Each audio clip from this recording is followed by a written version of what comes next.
Hello viewers, তোমরা সবাই কেমন আছো? আশা করছি সবাই ভালো আছো। আমি আজকে নীল শাড়িতে সাদা রং করে দেখাবো।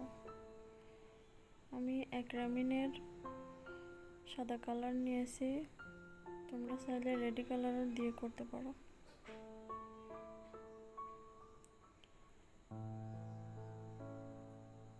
এখানে আমি সাদা কালার একবার দিয়ে শুকিয়ে তার উপর আবার দেব।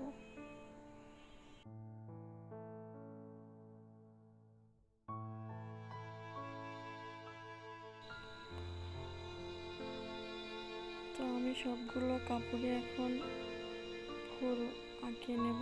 সবটুকুতেই আঁকিয়ে পর্যায়ে আমি শুকাতে দেব। দেখো, শুকানোর পরে আমার রংটা হালকা হয়ে গেছে। তারপর আমি এখানে হালকার উপর দিয়ে আবার গাঢ় করে রং দিয়ে নিচ্ছি।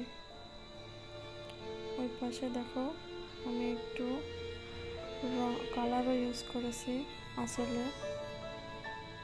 সারা আঁচলে একটু কালার ইউজ করেছি। দেখো, আমার শাড়িটা এরকম হবে।